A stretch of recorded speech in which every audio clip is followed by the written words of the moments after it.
Bruce, you must have something really good too. Of course I do. It's Bruce Danielson, and I guess I'm here to entertain you too.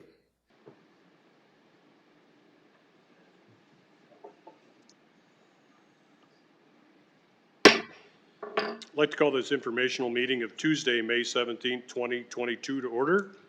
Our first item of business is to welcome the new council members to this forum. I'm glad you're here. And we'll get right into the committee reports. Accessible Housing Advisory Board, Council Selbert. Thank you, Mr. Chair, and yes, welcome to our new members to your first official meeting. Yeah, we met on Wednesday, May 4th, and had a good meeting. Talked again about restructuring the neighborhood revitalization program. Again, we've been talking about different areas of possibly having some settlements and movements of houses and developing neighborhoods. That's been going on for a while, so made some inroads there. Talked a bit about the sidewalk repair program that I think that we've discussed before, the grants for that. There was an update, talked about public safety, the down payment assistance program, and then tomorrow there's been a grant to both the county and city for assistance for housing, and there will be an announcement about that program tomorrow at Falls Community Health at 1 o'clock. So if anybody has some interest there and wants to learn more about that, then be there. And that about sums it up. Thank you. How about the UDC, Councilor Neitzer? Thank you, Mr. Chair. The meeting last week was fairly light. Few notes. The UDC approved the nomination of former Councilor Christine Erickson to the MPO's Technical Advisory Committee, the TAC. They evaluate most items prior to final consideration by the UDC, and she's representing the South Dakota Trucking Association. And then there's just a few amendments to what's called the TIP, which is the state's Transportation Improvement Program. And then there was just a few amendments related to bridge improvement grants, and those bridges were located up on North Drive, and structure preservation of a bridge located on North Drive over the diversion channel. So just very minor things from last week. Thanks. Thank you. At this time, we have council remarks. Councilor Starr? Yes, thank you. If I could, I won't talk about tornado sirens, but I did want to update at least the group about the two museum properties, or the three museum properties. So the Pettigrew Museum was out of power on Friday and Saturday morning. The chief problem that resulted from it was the fire alarms and the battery backups where the batteries had run down. Everything at the Pettigrew was returned to service by Saturday afternoon. And then the Old Courthouse Museum, there was no known damage. But I'm not sure if all of you had a chance to see, there was a really great video that one of the neighbors shot of the storm rolling in over the top of the courthouse. It was about a 15-second video that was shared on Facebook, but according to Mr. Hoskins, it's been viewed over 150,000 times. It was pretty impressive watching the wall come in of clouds. So, and then to have the museum in the background. The Resource Center didn't suffer any damage, and the museum's van had a rear window blown out, but that was basically it for the museum system for damages or effect from the storm. Thank you. Other council remarks at this time? Councilor Neitzer? Yes, I have two items. First is, this week is National Police Week, so make sure to thank a police officer, buy them a coffee, pay for their sub, whatever, just say thank you for all of their service to us. And then the other thing is that May is National Bike Month, and National Bike to Work Week is this week. Bike to Work Day is actually this Friday, May 20th. When I first got on the council, somebody from Falls area bicyclists said, would you be willing to ride with me on one of these days? And I did do that. We went from the west side of Sioux Falls all the way to downtown and back. And it was an incredibly eye-opening experience for me to learn about really what the challenges are, and to have somebody that could kind of walk me through how to actually navigate the streets on a bike. And so it was very eye-opening to me, and it's made me think differently about how we do streets and how important walkability is. And so I would encourage people to think about doing something like that this Friday. I'm going to ride from my house over on Ellis Road over to downtown here, to Carnegie. And then I'll just hang around downtown for a while, and then I'll ride back. It'll be about 10 miles, something like that. And just to do it. So I would encourage people to take up for the challenge and give it a shot. And if you can't, if you don't think you can do the whole way, there's always things that you could do. You could go park somewhere at the bike trail and take it part way if there's certain streets that you're concerned about. But it would just be a really, really good thing to do. And I've encouraged Falls area bicyclists to reach out to policymakers and to encourage them, you know, if you'd like to have an ambassador to go with you so that you can give it a shot. And you can really learn about some of those challenges and how our roads could be better in terms of walkability. I would encourage it. It's something that's really, really important. Thanks. Thank you. Any other council remarks? Seeing none, we're going to jump right into our first presentation. As we know, April 2022 monthly financial statement by Sean Pritchard. These are always exciting, especially for you CPAs watching at home. Thank you, Council Chair, council members. I'll be the first to welcome you, new council members, to the dais and to the monthly financial presentations. I do look forward to working with you, assuming you reappoint me here in a few weeks. So we'll see how that goes in June. I did want to kind of start us off here. Since we do have several new council members present, we're going to do a little bit something different with this month's presentation, and we're going to have another individual come up and kind of walk you through the actual monthly financials in addition to the normal PowerPoint presentation that we do. So it'll be a good kind of hopefully educational here as we kind of get started and getting into the budget process later in the year. I did want to introduce a couple of folks to you. The first is Cody Papke. I'll just have you raise your hand. Cody is our chief accountant. Cody has been with us for about 5 years. He has done a stellar job with our city. In fact, I do want to recognize him and his team today because we were informed by Merit Research and the University of Illinois that for the second year in a row, the city of Sioux Falls was the fastest audited city in the entire country for the year 2020, completing it in just 78 days. And to give you perspective on that, the median of a municipality is 179 days to complete their audit. So we're very proud of that accomplishment, and it's not done without a lot of participation from a lot of teams across the city, our external auditors, as well as your own internal audit staff as well, all those working in partnership. So I do want to recognize him for that. And then I'll also be introducing Tom Huber, who is also back here. He's going to take the second portion of the presentation and give him an opportunity to introduce himself to those of you that have not met him yet. Tom has been with us for almost 30 years. He has trained several finance directors, including myself, and he has been the person who has maintained the balance and all the great things that are happening within our finance department. So it'd be a great opportunity for you to hear from him. So as we normally do with these presentations, we start with just a quick economic overview of where things are at and where we're at as a community, to leave time for Tom to speak about the actual financial statements. I'm going to go through this rather briefly and happy to answer any questions you have at the completion of the presentation. But as far as labor force continues to remain strong, we were up 3.8% in terms of employment numbers over this time last year and 2.7% over March. We had the largest single monthly increase in a while, typically something that we wouldn't see until the summer months. Obviously, we have a very tight labor market locally and nationally. Unemployment went down to 2.3% in March, which is the lowest it's been since last November. That compares just slightly below the 2.5% for the state as a whole and 3.8% overall for the national unemployment rate. As far as inflation, still very high relative to historical norms. It did go down just very slightly to 8.3%. So if there's a win in there somewhere, we at least have peaked, at least for now. We'll see how the months ahead go with the inflation numbers, but hopefully we'll start seeing that both level off and hopefully decrease here over the course of the next year. Of course, the inflation is still being driven by the energy sector, and that has had the most increase, still up 30% in April over the same period of time last year. If you remove food and energy from the inflation rate, all other goods are inflated at about 6.2%. Taking a look at the building permits, obviously we continue to have a very, very strong year, a record year through April. We are up.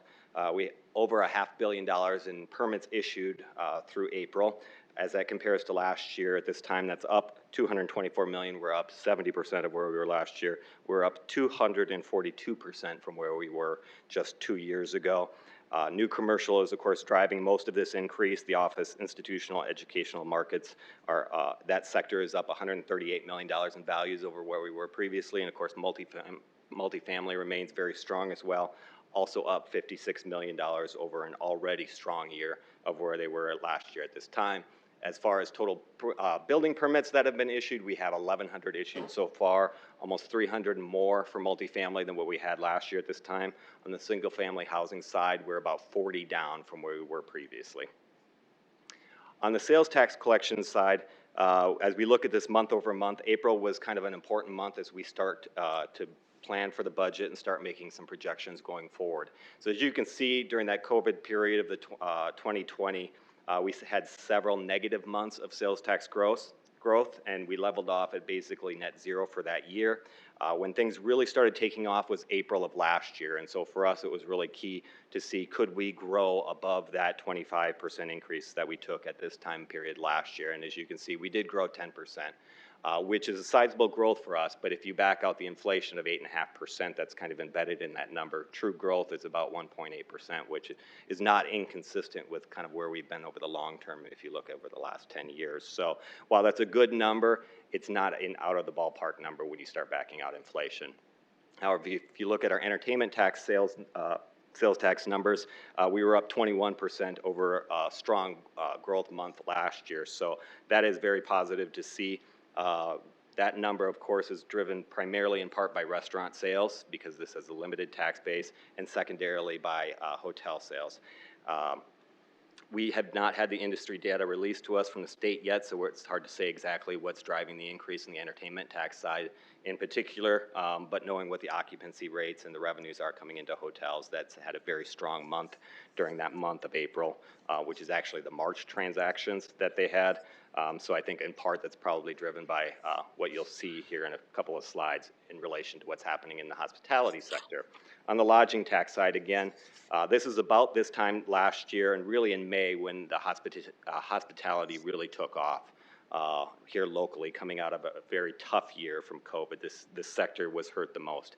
For the lodging tax and for the bid, those proceeds are all transmitted to Experience Sioux Falls and used for promotion of the community. But as you can see here in this, we were up 39.5% in April 2021, so a very strong growth month. We do see occupancies now returning to pre-pandemic levels from what I've seen in the occupancy side, and of course, the average daily rates that are being charged by hotels are much higher than what they were several years ago, and so the revenues were up about 30% if you look at those March revenue numbers for those hotels. On the bid tax, which is driven more by occupancy, still strong growth as well at 21% when you're considering that that's over a 49% growth month. Looking in totality at the general fund, as we do every month, to just give you an idea of what the position is of the city's most important operating account from which most of these operating expenses are being paid. You can see through the month of April that we have received 26% of expected revenues. That compares to 24% of expected revenues for the prior year, so a little bit ahead of where we were last year.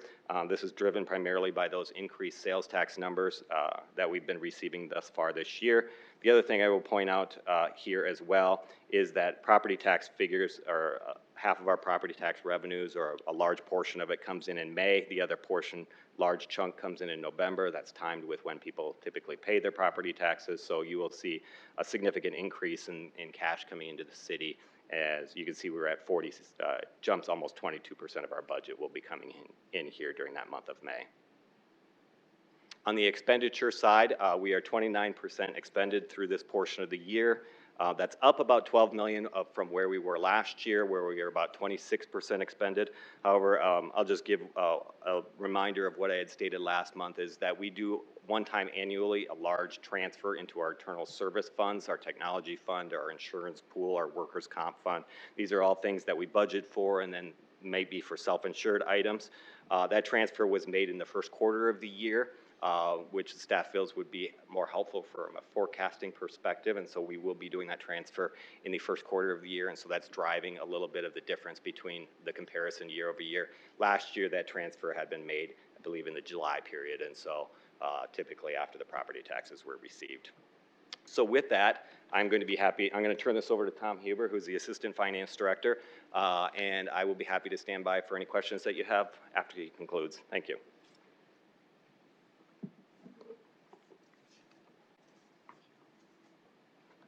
Good afternoon. Welcome new counselors, and nice to see friendly faces from the past. As Sean mentioned, I am Tom Huber. I've been with the city for a while, and it's such an enjoyable experience. I think you'll come to enjoy it like I have over the years. It doesn't seem like I've been here this long, but it goes fast, and a big part of that is due to having great directors to work with, like Sean, and a great team. You know, Sean mentioned Cody and the accounting team, but we have a great finance team overall to work with. And part of that shows up in these reports, because it takes a lot of work to produce this information on this short of a time frame and turn it around. And that's thanks to not only our team, but our departmental partners out there that are also helping us produce some of this information from a departmental perspective. And it does take that team to put this together. So that said, we're always improving on this report, and so you'll see us make changes every now and then, and we'll discuss them and why. And if there's things that you want to know more about, you know, sometimes we'll incorporate them into this report to provide more information. There is a lot of, like I said, there's a lot of information in this report, and I will try not to make your first meeting, I'll try to make it a more enjoyable experience by not spending too much time on it. But at least we wanted to walk through it and give you an idea of what's all in here, because this is pretty well the city's finances encompassed in these few pages. And so to start with, we do provide a brief economic and financial overview. For the most part, these are statistics that will impact our financial performance. So you'll see us look at employment, inflation, you know, kind of what's happening in the housing market, and then very important to us is our sales tax collection. It's our largest revenue source. We have 2 cents of first and second penny sales tax and other taxes, as you'll see, but it's a very critical source to us. So we track through and provide some context to those statistics, and we follow that up with a real brief high-level overview of the general fund, which is our primary operating fund. It's what funds the services that are on the street day in and day out. That's police and fire services, street, snow removal and maintenance, not the capital side, but it's where most of our people are located outside of our enterprise funds, which we'll talk a little bit about. But again, libraries, parks, everything is in there. General government, it's where you're at as well. It's where we pay for our general government portion. So we provide a real high-level overview of, as Sean went through in the presentation, of our revenues year-to-date and expenditures year-to-date, and contrast those to the year previous.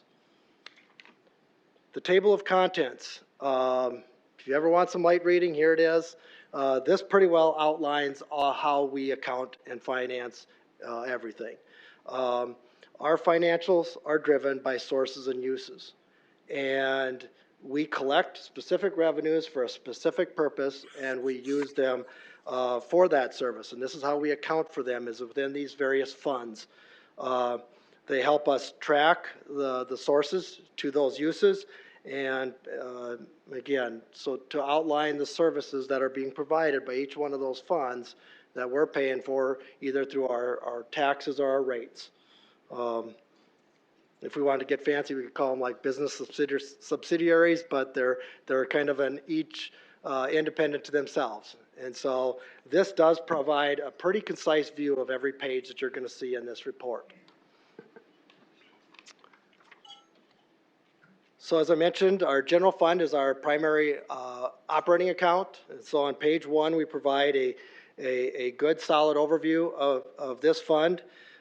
First of all, we start with our available fund balance, and we have a target reserve since this is the fund that funds our operating services, our focus is making sure that we have adequate reserves so that we can not only meet cash flow needs as we wait for our next property tax payments or our sales tax payments and run through the year. It also buffers us from economic changes in the economic cycles, weather and pandemic, those unforeseen events that reserve helps us buffer, and it also helps us plan ahead. When we open a fire station, when we build a new fire station, we have to operate that fire station, and that comes with 15 additional personnel and equipment, and so we're always planning for that and making sure that we can flow through those cycles very smoothly without impacting the services that we provide. So we do use a robust forecasting model to do this. It's getting bigger every year that we look at it as the team adds to it. So that first section really kind of outlines, what does our budget anticipate, and we contrast that with our target. Our target is 25%. You'll see our anticipation from the current budget is at about 30.5%. And so as we get closer to the end of the year, we'll start to put more to that and put a forecasting column in that'll kind of show here's where we expect to end up. It's too early now, but, and then you can also see on that, first page is we do look at our expenditures, our revenues and our expenditures for the general fund. And you'll see where our major revenue sources all come from. Taxes are a big piece of them, but there's a lot of other revenues, licenses and permits, intergovernmental revenues that we get from the federal government or the state or the county pass-through, charges for services. And so we follow that up then with the review on a departmental basis of all of our expenditures. And so you can see what the general fund all funds, and you can look at this from a budget compliance standpoint. This is where we show that where we stand from the budget perspective, and also then kind of take a look back the past 3 years, give you an idea of where we've been and where we are this year compared to those past years. And we move on to the sales tax fund page, and I should say the first penny is what goes to the general fund. That's the first penny of our sales tax. Our second penny sales tax goes into what we refer to as our sales tax fund, which is the capital improvements fund for general capital. And so it's capital projects and equipment, and you'll see those detailed out later. But again, we show through our available fund balance. This is more operated on a more cash basis. We don't keep a large reserve here because we'd stop projects, stop funding new projects if revenues were falling short of expectations. And so we do look at this as a cash basis. We keep a small reserve for backups in the sales tax revenues or investment revenues that impact this fund. So just making sure that we can accommodate some of those revenue changes and small project changes, but again, not a overly large reserve for the size of this fund. And then we show out the budget, prove out the budget status as far as revenues coming in and expenditures going out. And this is on a big picture basis, on a departmental basis, and in the following pages, we're going to break that down by projects. So, page 3 outlines our 4 pennies of sales taxes that we get. We get a first penny sales tax, which goes to the general fund. The capital improvements tax, that's the second penny. That goes to the capital projects fund, or the sales tax fund for capital projects. Those are pretty well taxed on everything you buy, for the most part. Then you have the entertainment tax, which is a tax on entertainment, tickets, alcohol, dining out, those type of things, entertainment type of activities. Lodging is also taxed in there.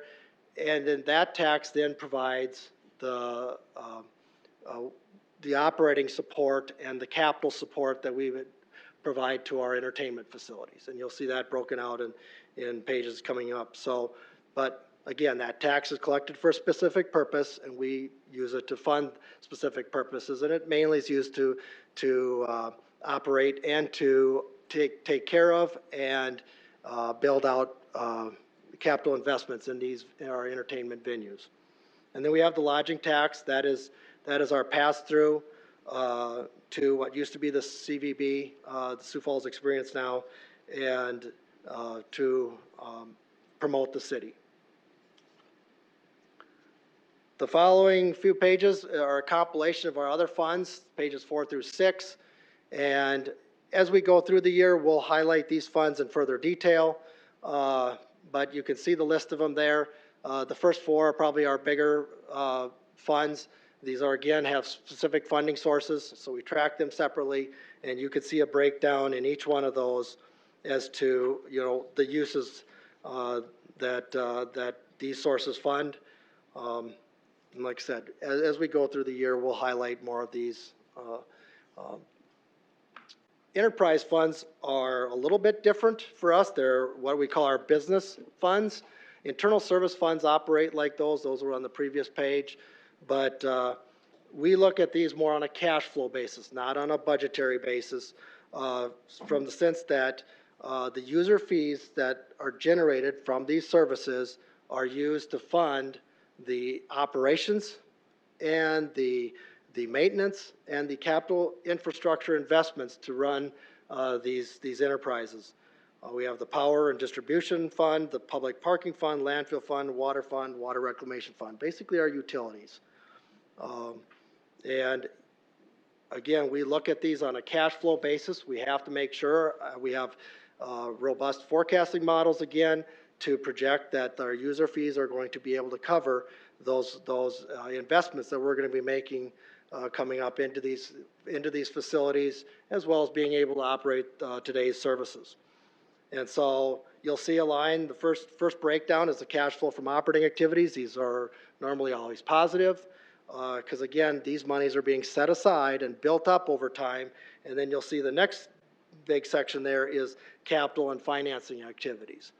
And so operations need to, the money that we're receiving from user fees need to support those infrastructure investments in order to continue to provide these services to a growing city.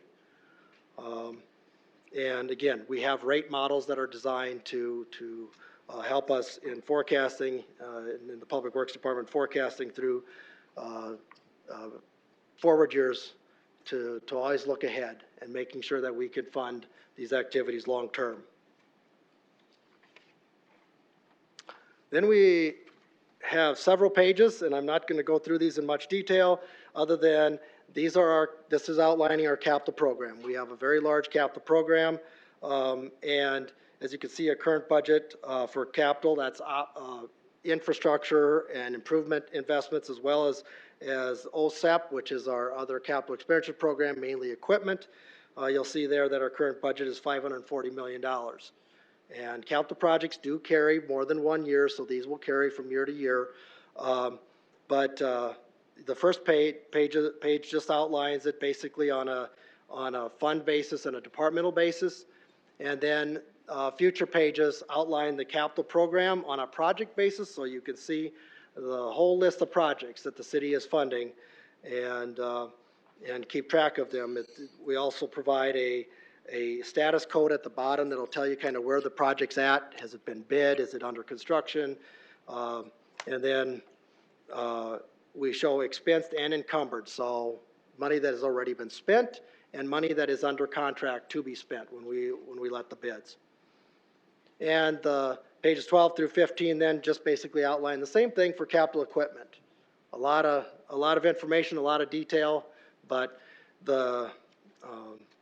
as we go through the year, questions will arise on these. Feel free to ask, and we're always here to answer questions and provide more information. In the budget, upcoming budget process will be a great opportunity to see it in more detail. I've got a slide out of order here. Page 16, I'll forward one slide. This is a page we did add a year or two ago to track the funding that we received from the federal government for the American Recovery Plan Act, we refer to as ARPA, and the local government assistance. So this was special one-time funding that we received, and we thought it was worth tracking. And so the City Council basically designated these specific uses under the Sioux Falls for All plan. That plan does still evolve, but it just allows you to see kind of how we spent those dollars that were passed through to the city on a project-by-project basis. So, like I said, when we have special things like that happen, we will add a page or add a little piece to the report to be able to show you exactly where we stand. Page 17 then outlines the city's total debt position. You'll come to appreciate as you spend time with us, the city is in a great position from a debt standpoint. We compare very, very favorably with our peer communities in our region, one of the lowest, in fact, and as well as we have great ratings, a double A1 underlying rating and a double A2 sales tax rating from rating agencies on our debt, and it allows us to borrow at a more favorable interest rate. And again, the city's always been prudent. We don't use debt to operate. We only use debt to fund long-term investments that are going to serve not just the residents today, but the residents and visitors to our city in the future. And lastly, we just prove out the budget, the appropriations adjustments that we do throughout the year so that you can keep track of the actions that you've taken throughout the year to add to the budget as we either need to move monies around from fund to fund or from department to department or more often, you know, to supplement for new monies that have come in or anticipated revenues beyond what we initially had in the budget. That's the report, the quick version. I'm not sure if that's that quick. But, and Sean and I'd be happy to answer any questions. Questions? I guess I'm the only one that has a few. I'm going to refer you to page 13. Thank you. Page 13 of the financial report. Did you get a Zamboni for only $108,000?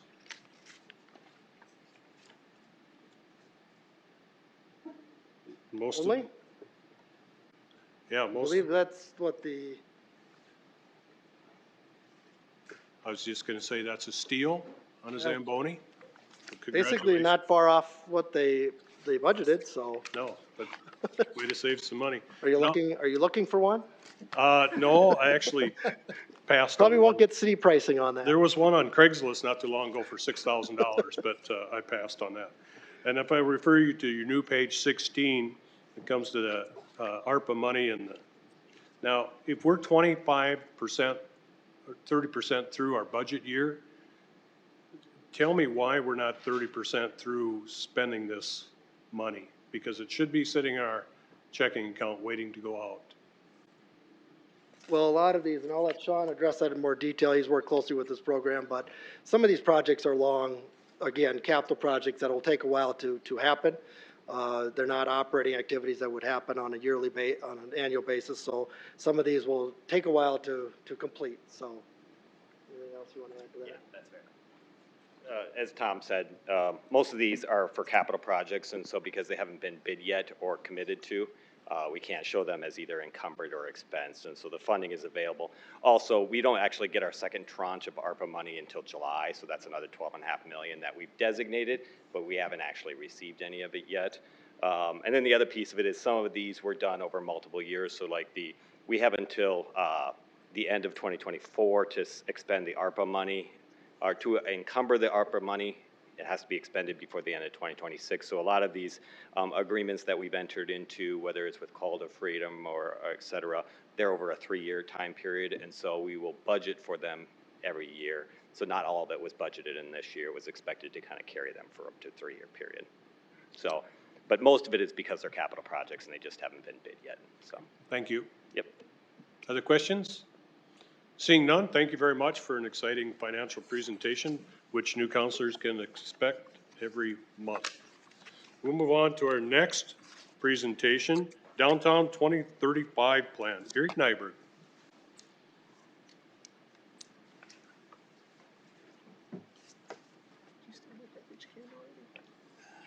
Good afternoon, counselors. Thanks for having me today. Dustin's actually going to take over the bulk of the presentation here, but I'm here just to talk real quick about the board itself and a real brief synopsis of kind of who comprises it and what we're doing. We've got a really good group of 16 individuals. You can see them all on your screen up there. You probably recognize a lot of those names up there, and you probably see them a lot downtown. Comprised of various business leaders, a lot of business owners downtown, actually, and very busy people. And they are taking their time out of their schedules to serve the city of Sioux Falls. So it's awesome to have all those people stepping up to the plate and serving our great town. So, so far in our group, we've had probably about 4 meetings or so. And for the most part, we've really been addressing what's been going on downtown right now at this current time and place. I think we've talked a lot about the good things going on downtown. We've talked about some of the things we'd like to improve on. And with that, I think the group itself has had a really open mind and hasn't really come in with an agenda yet and hasn't said, this is what we want this to look like yet. And I think that's because we're really in the intake process, wanting to take in as much information as we can and learn about what we've got currently downtown. So with that, I would challenge all of you. Mr. Sale is serving on our group, and he's provided with some great input.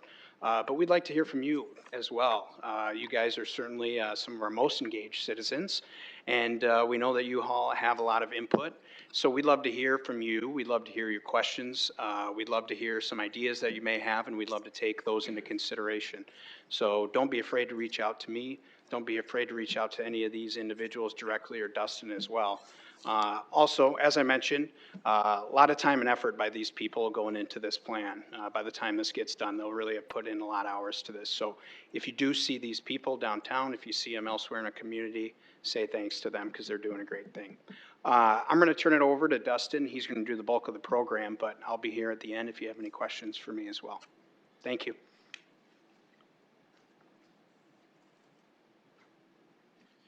Good afternoon, Council. Dustin Powers, Planning and Development Services. As Eric stated, this is a great group. We've met with them 4 times, and they're really dedicating their time to come together for us. We're going to be meeting monthly with them over the next several months. Our goal here is to have a plan that we bring in front of the City Council in Q1 of 2023. So still several months of meeting with us and also participating in our public participation that we'll be hosting throughout that time period. But again, as Eric stated, you all are counselors of other districts, not just the central district, and this is a plan for our community. It is talking about downtown, but downtown is an asset of our community, and as our downtown thrives, so does our city. So it is important that we get as much input from all of the other districts in our community as well. Want to talk a little bit about our planning process, kind of just give you an update of where we're at and where we're going here in the next few months. You know, really the first question we always think about is why are we updating the plan? You know, why now? We have a current plan, that's the 2025 plan, so we still got a few years on that, but again, why are we looking at it now? So we always like to take some time and reflect on where we've been and why we're starting this process. So a little bit of this is repetitive from February when we actually brought the resolution forward to establish the advisory committee, but it was over 8 years ago when you know, community members, stakeholders, and elected officials came together and came forward with a vision and a set of goals that ultimately ended up being the 2025 downtown plan that we're currently operating off of today. And that plan really established a vision that we were going to be the most livable, prosperous, and vital central business district in the Midwest. And so I think if you think back 8 years ago, 10 years ago, you know, we definitely have created some accomplishments in our downtown during that time period. The 2025 downtown plan talked about growing residential base. Growing residential was a big category of that plan. We knew if we wanted downtown to thrive, we needed people living downtown. We needed to get that atmosphere of more of a neighborhood, having people being on the streets, not just 8 to 5 during business hours, but all times of the day. And so growing the residential base was something that was very important in that plan. And we've seen projects in this city and council has supported projects like Washington Square, Cascade Lofts, Jones 421, as well as Rail Yard Flats that have really, are just a few that have contributed to the residential that we've increased in the last 8 years. We talked about being the region's hub in arts, culture, and entertainment in that plan. And we've always been successful with that with things like Sculpture Walk, but we've expanded those efforts over the last 8 years with things like the Levitt Shell going in Falls Park West, as well as a reopening of the State Theater. We talked a lot about walkability. Downtown is obviously a very urban environment. We need to promote connectivity and walkability and density in our downtown, and to do that, we need it to be safe for those pedestrians and people walking and visiting here. What we did is we worked on projects like the Main Avenue Road Diet that's been now, we've done some implementation on Dakota Avenue as well, where we've taken our 3-lane one-ways in downtown and turned them into 2 lanes, added parking, added bump outs, added better crosswalks, landscaping, again, increasing and improving that pedestrian environment that we have in downtown. And one of the last things we talked about, and again, there was many things in the 2025 plan that we talked about, but we talked about activating our existing assets that we have. I already mentioned the Levitt that's already done that, but we've also have other projects that have come online, like the Kirby Dog Park at Fort Side. Took a very underutilized green space and now is a very active space in our downtown.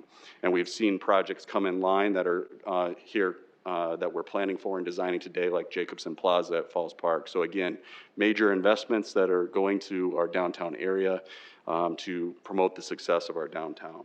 So again, if we look over at those last 8 years, we've seen over $300 million of private development in our downtown prior to the beginning of this year. We know with Sharapa Place and the Steel District, we're going to at least double that number within the next 2 years with those 2 projects alone. But we do know of other projects that are coming down or going to be happening in the next couple of years that will probably triple that number in the next 3 to 4 years. So again, these downtown planning efforts have contributed to the success of our downtown through forward thinking and community engagement. And again, that's what we're trying to accomplish here with the 2035 downtown plan. So again, we're building off the momentum that we've seen over the last 8 years, 9 years since the previous plan was drafted. So again, this will be another community-driven project. That's why we're here today, to really kick that process off. And again, this vision that we're creating through the downtown plan will be the guiding document and the guiding vision that us as city staff, you as elected officials, as well as our community and the developers and property owners downtown will use to create a new successful downtown based on that vision. So where are we at with the process? As Eric kind of indicated, we've met with the advisory committee over the last 3 months. We've met with them 4 times, really kind of collecting that data, gathering information, sharing that with them, as well as collecting it for our consultants and as well as ourselves as we kind of prepare for this process. Right now, we're in kind of the phase 2, which is the public engagement and market analysis. So what does this entail? First is a public workshop. The first public workshop that we'll be hosting is actually this Thursday, and we'll talk a little bit about that in a few slides. We also have online engagement. So currently active, if you were to go to siouxfalls.org/downtown, we do have our interactive online engagement already out there. What this is we've worked with Confluence as our public engagement consultant to establish a web page. It's a social pinpoint, a web page software that allows us to basically ask survey questions, but then has a mapping activity along with it. And so individuals can fill out the quick 6 survey questions, and then they can go to the mapping activity. It allows you to drop pins on a map and provide why you dropped the pin there. So whether you dislike something, like something, whether you want to see something happen there, and then everyone gets to see it. Your comments are anonymous, so everyone that goes on there in the future will see those comments. They can actually like or dislike your comment or provide a pin themselves. You can provide as many points on that map as you want and as many comments as you want. So again, we are pushing that out right now and we'll continue to do over the next several months. The nice thing about that as well, and one of the things that we'll be talking about through this planning process is if you look at the map, we have actually looked at not only the downtown boundaries, but kind of the adjacent neighborhoods as well. When we talk about things like connectivity and some of the developments that are happening, not only downtown, but adjacent to downtown, we know that we need to kind of see how all those things coexist together and how they thrive off of each other. And so again, we'll continue to have that conversation So we do expect that some of those comments will be in some of those adjacent neighborhoods that are adjacent to downtown. Stakeholder groups. So again, we're kicking off the public workshop here. This is a kind of a larger public engagement activity, but after that, we'll be establishing a list of probably 10 or so topics that really need some additional addressing through the planning process. And so those could be things like parking or traffic or what types of developments we want to see, economic development, any of those types of topics that we want to really hone in a little bit more on. We'll identify those topics after the public workshop, and then we'll make a call for volunteers to participate in those topic-specific work groups. And again, just providing some more opportunity for people to get involved with our planning process. Special event booths, what we like to do is try to get to the people instead of asking them to come to us. So we'll be looking for special events that are hosted downtown and kind of the surrounding area where we'll actually just bring like a booth and a table to one of those events and just kind of talk to people as they're already attending the event they're attending. Market analysis. So we have hired Leland Consulting Group out of Portland to do a market analysis on our downtown.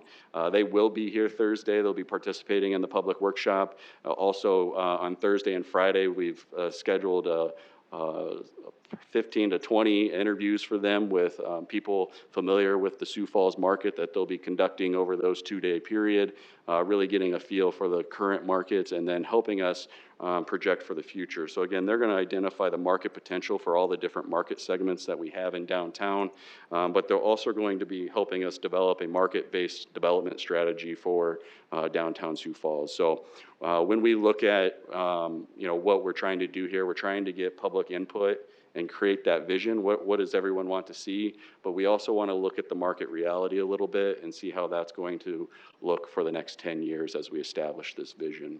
And then along with any of these items, obviously all this input we're bringing back to our advisory committee. So all of these tasks we're bringing back to our advisory committee and using them as the sounding board to kind of provide this information, but then use them to help us move the plan and the engagement forward.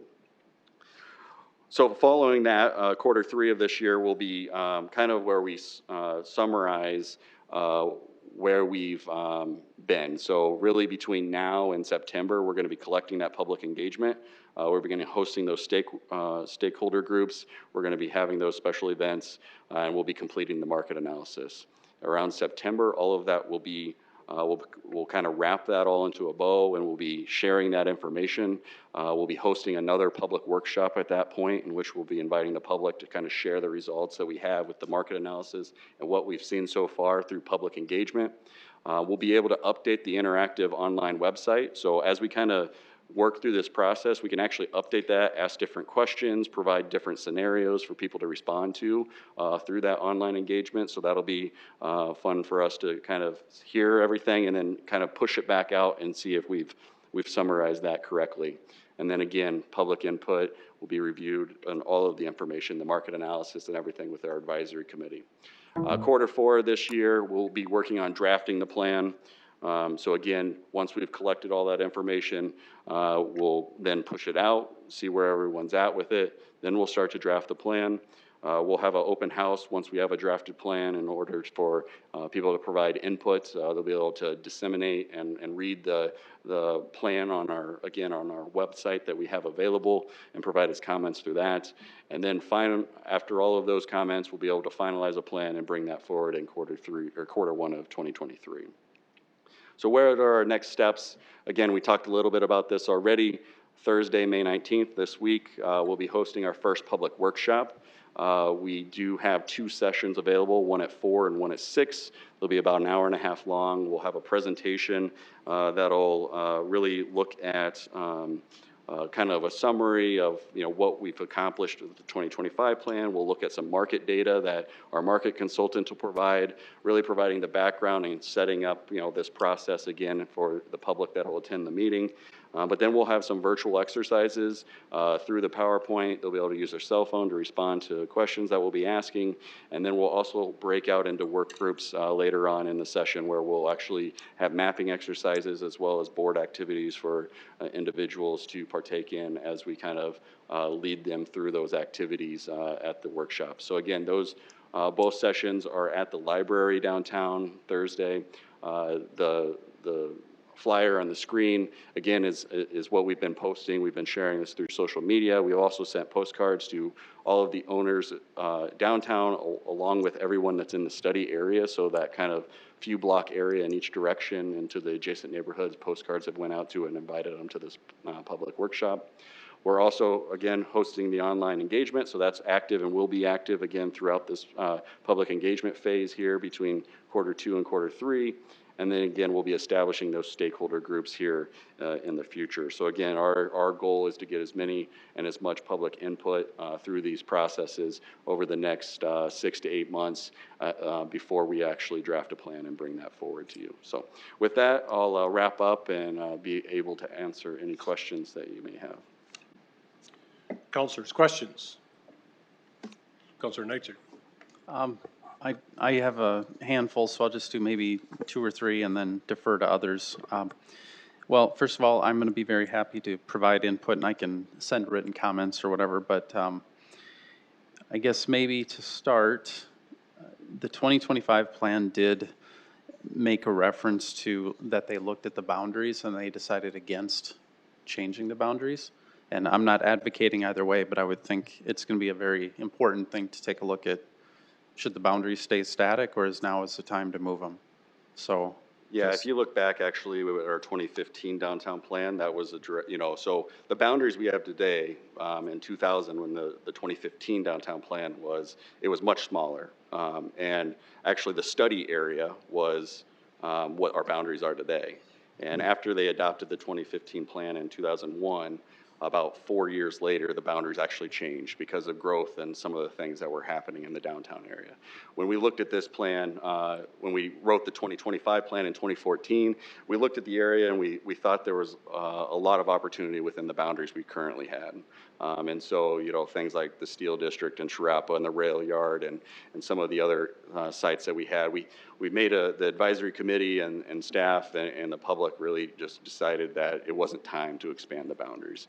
But we do want to take a look at that again as we kind of, look at the 2035 plan, because again, here we are looking out another 12, 13 years from where we stand today.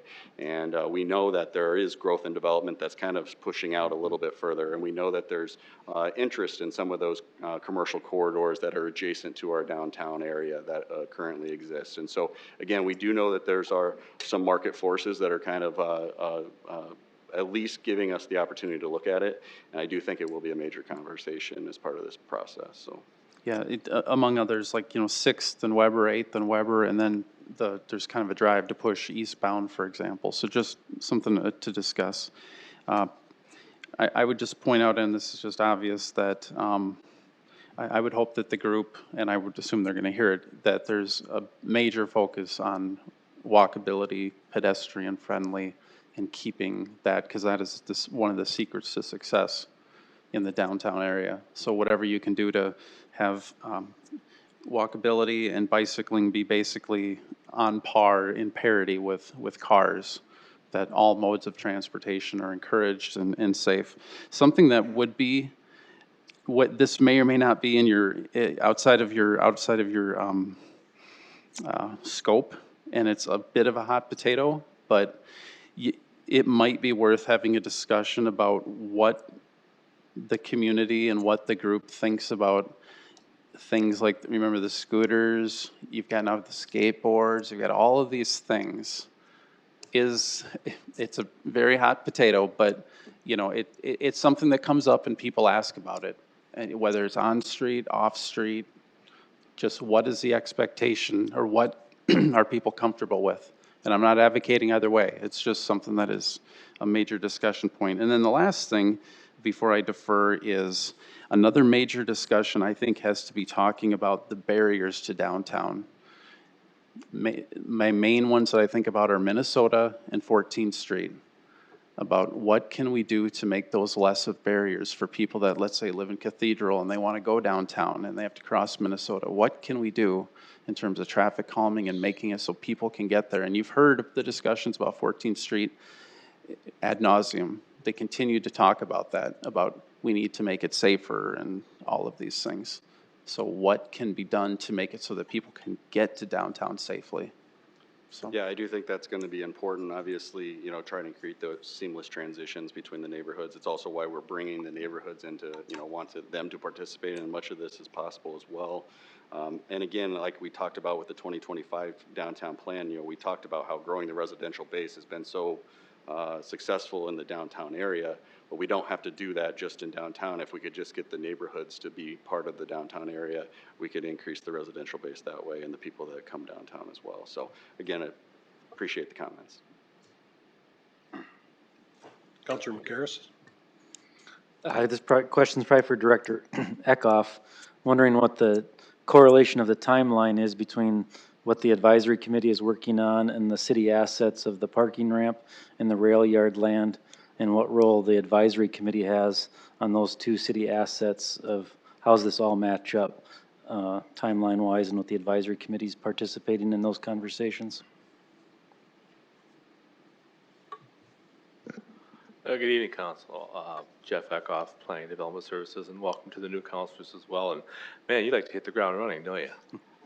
So, good question. So obviously, as we look at the development downtown, all those assets and the potential for development become part of that larger discussion. When it comes to the rail yard lots, I'll talk about those first. They have been out and been posted and been for sale in our negotiated sale process for some time. And prior to your coming on, we did let the council know that we've engaged in exclusive conversations with a developer out of Des Moines for the site next to at the 8th and Railroad Center. So that's a process that'll move forward. That particular site is leased to Sharapa until the end of the year, until they get their parking ramp built, and this person knows that, the developer knows that, so that he'll re-engage, and so his timing is to hopefully start working on design now, hopefully start on some of the residential units next year, and then work with potential tenants to try to determine what the retail commercial space will look like, what the use for that will be, the highest and best use along 8th Street. With regards to the parking ramp, we're actually in the process now internally of talking about that. I know we've had some conversations with Councilor Sales, since he's in the Central District, about that process and how do we get that put out to folks. There's obviously a lot of development coming online right now, so there's some absorption to be taken care of. We obviously are very sensitive to the fact that it has to be that will be a very scrutinized process, pardon me, and so we don't have a firm timeline on that right now. I think we'd rather take it slow and do it right, but we do hope that in the next, I would say, month or two, we'll have some kind of coming to you with this is the timeline, this is the process, and this is what we'll be looking at to move forward with that. But certainly on our radar, and certainly part of the downtown overall plan and process, and something that they absolutely need to be cognizant of as they move forward. So thank you. Other questions? Councilor Jensen? Thank you. I don't know who wants to take it, but it is involving the rail yard. And then also, as we look to 2035, I would assume that we will have need for the viaducts that come into downtown. That'll be a topic of reconstruction. So I think that that should be a part of the conversation as well, because to Councilor Neitzert's conversation already, I think you can use that as a calming method for traffic in downtown.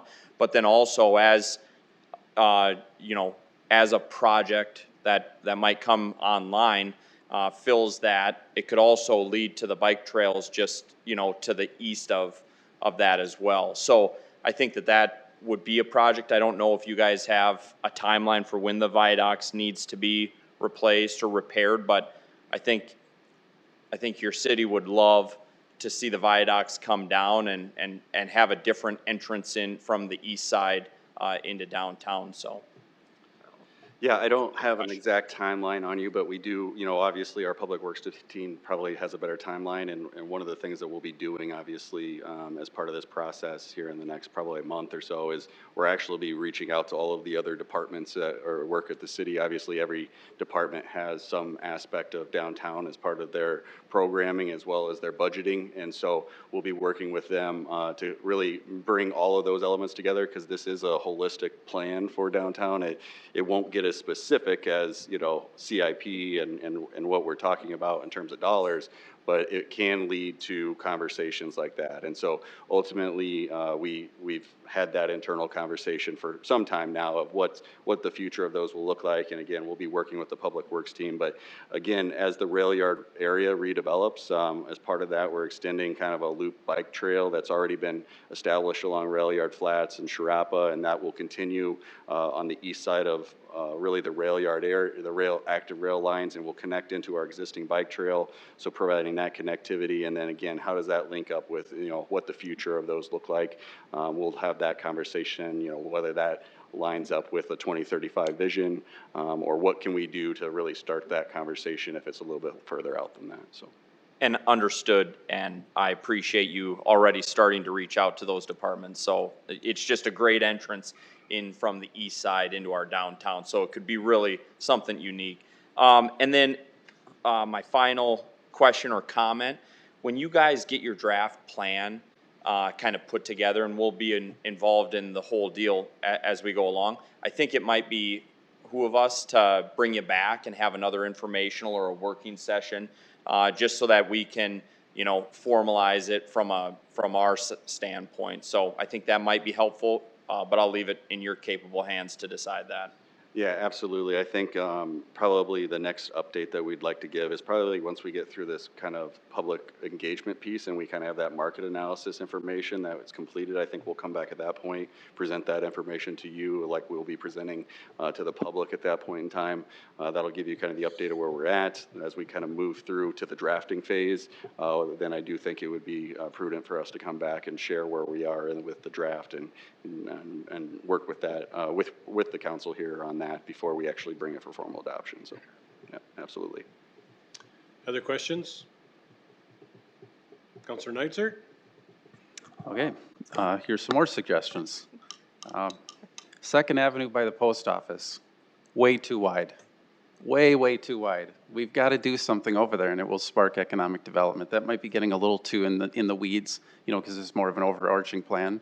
But just going towards, if the plan talks about we should have narrower streets, traffic calming, it's going to scream that 2nd Avenue needs to be dealt with, and things will happen. It's absurdly wide. I don't know why.